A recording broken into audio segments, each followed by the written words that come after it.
Welcome to the Enneagram with Chelsea and Nicole. This is a positively deviant culture podcast anchored in the Enneagram. And this is part 3 of our series on the type 1. Today we'll talk about the paradoxes, but first a quick reminder. Every episode, I want to remind listeners that this isn't a prescriptive fixed tool and that our conversations are designed to work with the material and the ideas in an exploratory way. As long as I've been working with the Enneagram, my knowledge and application continues to evolve, and that's what we're here to do, to keep learning. And the paradoxes really excite us because, I've learned so much about paradoxes and really what they reveal in terms of the deepest truths. All these episodes, I feel like, are the missing pieces in the education around the Enneagram. And maybe even more than that, the parts of the Enneagram that inspire me the most, the places that I have learned to appreciate and to use for my own growth and to see others more clearly. So the paradoxes are the deepest places of poetry for each type. And I think in our human existence, this is it for me in terms of the poetry. These 3 episodes remind us something really important. We are way worse than we think that we are. And we are also way better than we think that we are. And the brilliance points out how amazing that we are in ways that we're not really connected to, in ways that we don't see ourselves, right? That are these godlike qualities that show up in us, and how amazing that is. And it's usually experienced as way better than we see ourselves. And conversely, the paradoxes show us the opposite, that we're way worse than we think we are also. And that these 2 things belong. And that's okay. And so we dive into the paradox with the understanding that this is the poetry, that the dark and the light are connected and inextricable. The first thing that I think about is one's need to be perfect, and how we've just talked about how 4s teach that there's beauty and perfection in not being perfect. But I also think that 1s are so committed to being good that can turn out for the worst. So kick us off with your first paradox. Yeah, well, let's just start with what you threw out. In an effort to be good, 1s will instead be overcommitted to being right or correct. And so it's a misuse of their ability and a misuse of their focus, is that instead of understanding what is goodness, what is it to be, how do we become, right? This is a complex, nuanced thing that often doesn't have anything to do with being right or correct. So there is this substitution, and all of us will substitute something lesser for what we're trying to achieve, which is the greater. And so the substitutions happen all the time, and they are the paradoxes. 1s have this deep ability to actually locate things that are more honest, more accurate, more precise. But then it becomes a fixation. And then it's where they're seeing everything is wrong and they're being overly critical and then really fixated on being right at all costs. And so we've talked about this with the other personality types too, that it's the at all costs point where we go sideways and where we become very destructive. Yeah, and their ability to criticize the things that they see within themselves and in the world and others is beautiful when it leads to unlocking reform and improvement. But when it doesn't do that, it's super destructive and can be experienced not only for themselves, like how they're so hard on themselves, but could be overly critical of others without that meaning and purpose. Like if it's not experienced as the intention to support growth, it just feels like constant criticism. Yes. And where this comes from for 1s is you kind of started to note, is that there is this ability to see everything that's wrong, the things that are not correct, not accurate, not precise, the details of things that could be improved and that something's not quite right. That's a gift. When it's overused, it becomes too much, and to where it's destructive because there's a stripping of others and self. And so 1s out of all of us are the most self-flagellating. Flagellating meaning whipping. 1s punish themselves more intensely and deeply than the rest of us. And humans are pretty self-punishing. So that's saying a lot. And this is very invisible and secret. Like this is the secret places of a one, where they are hurting themselves and punishing themselves because they don't live up to their own standards. So this is a sensitive place, a deep, sensitive, secret place that is painful. In one sense, when ones are being hard on someone else, you can imagine that they're being 100 times harder on themselves, right? And it's not an excuse, but it is an understanding. And this is a paradox. We're misusing a strength, both externally and internally. We've talked about the example of being late and how anyone can show up late. But you mentioned in that example that ones just punish themselves more if they're late, right? Because they're so committed to precision and being right and correct and perfect.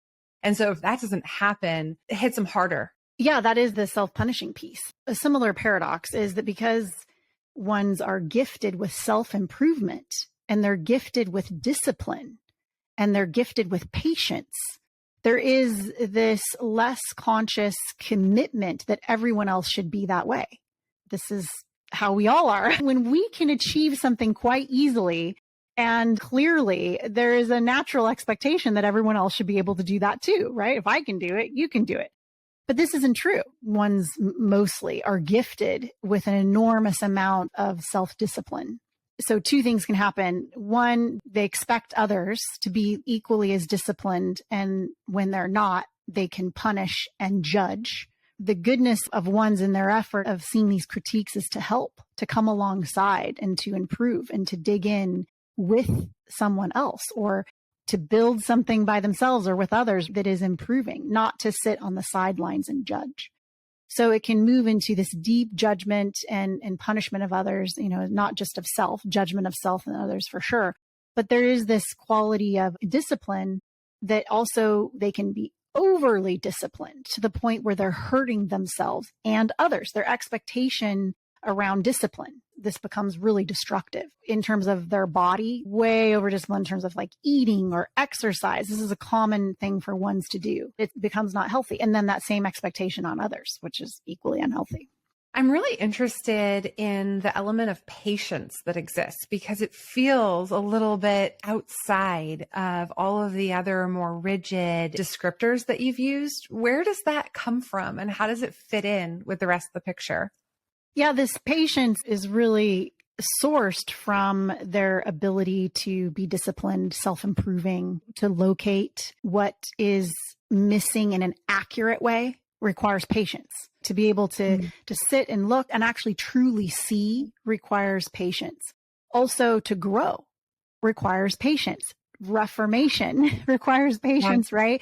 Redemption, all of the things that we're really after in terms of anything really related to growth or change, 100% requires time and patience. And so they're gifted with this. And however, that switches very quickly when it turns to intolerance. So the paradox here with patience is intolerance.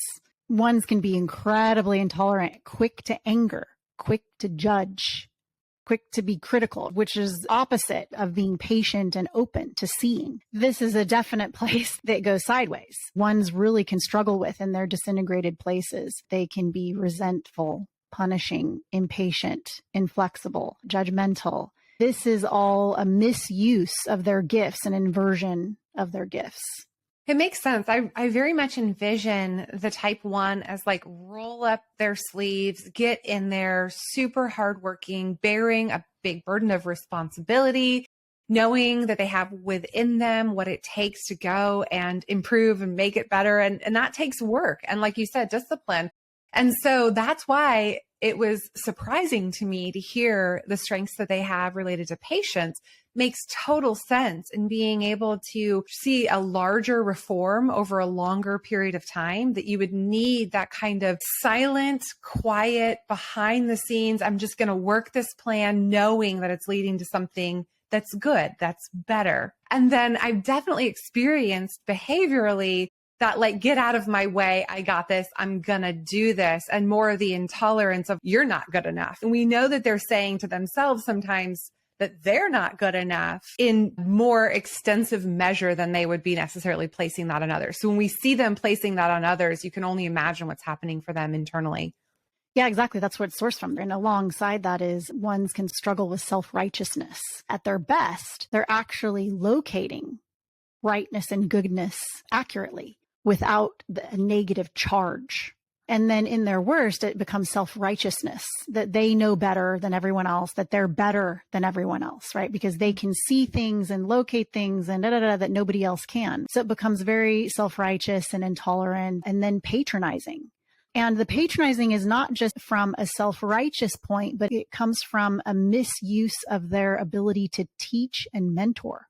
Mm-hmm. So ones are naturally great at teaching and mentoring because they understand growth and change, how to get better, how to improve, right? We need to be taught and we need support in growing. And so ones are gifted with this.